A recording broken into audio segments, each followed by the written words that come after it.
Touré a parlé de parapluie solidaire, il a parlé de cette solidarité sociale qui existe dans notre pays, qui permet d'amortir un peu les charges qui sont sur les épaules des personnes qui ne travaillent pas. Donc ce qui est très vrai, ce qui est très vrai parce que ceci provient de nos cultures, mais malheureusement ceci met également beaucoup de pression sur le personnel, sur les personnes qui travaillent.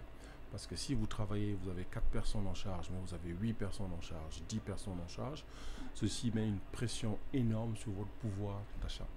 Et malheureusement, quand le personnel a une pression sur son pouvoir d'achat, il se retourne vers qui? Il se retourne vers son employeur, soit une entreprise ou soit l'État.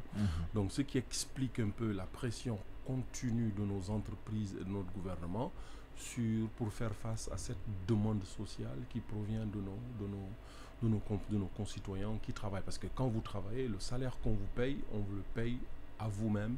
C'est en contrepartie des rémunérations, des prestations de services que vous effectuez au sein de l'entreprise. Mais si malheureusement vous faites face à plus que prévu, c'est clair que votre pouvoir d'achat ira baissant et par conséquent vous vous retournerez vers votre employeur, qu'il soit public ou privé, pour demander de meilleures conditions de travail, de meilleures rémunérations. Donc ceci est un constat social et sociologique de notre pays, compte tenu de l'importance du taux de chômage. Ça veut dire que les actifs qui travaillent financent une partie de ceux qui ne travaillent pas et financent également les cotisations des personnes qui sont déjà passées. Pour revenir à la notion de chômage, la notion de chômage est une notion clé dans l'analyse de la performance économique d'un pays.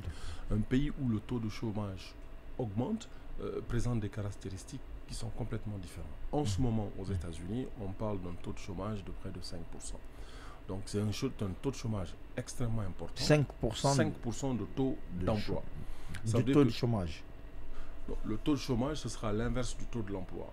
On dit aux États-Unis en ce moment, le taux de l'emploi, employment rate, est autour de 5%.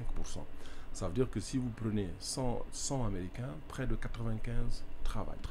Aujourd'hui, le taux de chômage en France tourne autour de 7,5 pour aller jusqu'à 8%, moins de 10%.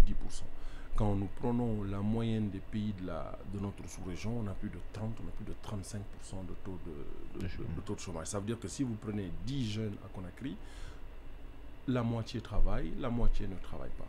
Donc ceux qui travaillent, bien sûr, ils sentiront toute la pression financière, sociale, directe ou indirecte, du fait de ce parapluie social dont M.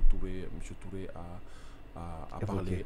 Donc, ceci est un constat sociologique que nous devons prendre en compte dans le cadre de l'élaboration de nos politiques de l'emploi. Parce que l'employeur, il est seul, mais l'employé, il n'est pas seul.